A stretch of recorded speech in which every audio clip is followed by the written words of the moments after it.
Next up, let's talk about the word interval. So we discovered that a vibrating string was subdivided into 12 equal lengths to produce the 12 tones in an equal temperament tonal system. The distance between each of these tones are referred to as intervals and represents the relationship between two pitches.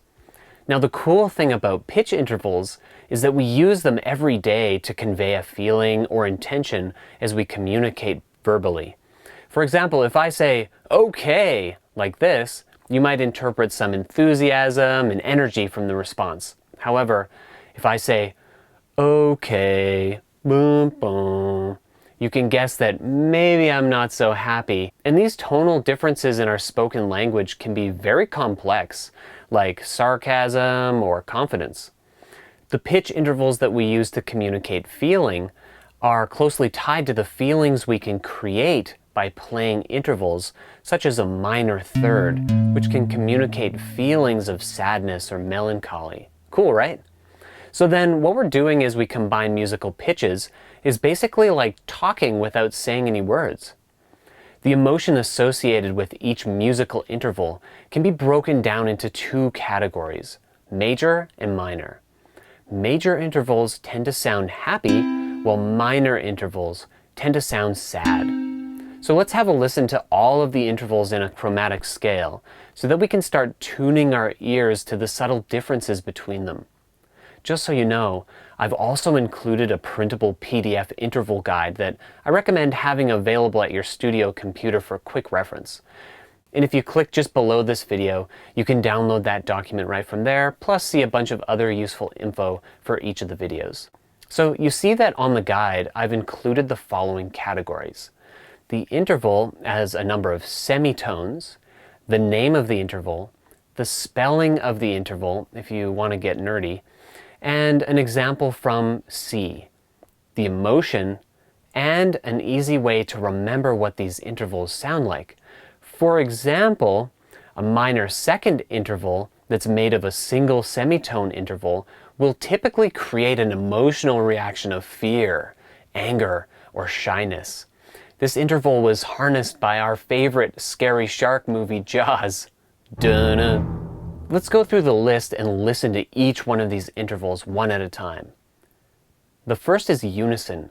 This interval is the same note played twice and has no emotional association. The next is a minor second. This interval is a half step and can sound unstable or tense. The next is a major second. This interval is a whole step and can sound cheerful or open. This interval is a minor third and can sound sad or regretful. This next one is called a major third and can sound happy or triumphant. Next, this interval is called a perfect fourth and can sound stable or secure. Next is the augmented fourth, and this one can sound unstable or have a little bit of tension. Next is the perfect fifth, and this one can sound stable or secure. This interval is called a minor sixth and can sound sad or regretful. This next one is a major sixth and can sound happy or triumphant. This interval is a minor seventh and can sound unstable or tense. The major seventh is an interval that can sound cheerful or open. So hopefully with this information about the correlation between pitch intervals and emotion, you can begin to see why learning this language will help you communicate an emotional message with a melody. As you compose a melody or bass line, you can now consider the melody contour as a progression of a story.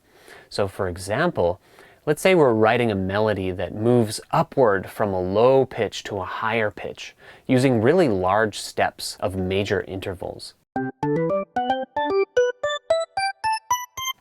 the impression for the listener could be that the music is building up to something energetic and positive, whereas a melody consisting of many smaller intervals zigzagging up and down might feel tentative or stable. In the next video, we'll boil down the notes in a chromatic scale into the important interval patterns that are commonly used in all of your favorite music. We're talking about scales in the next video, and I know you'll love it. See you there.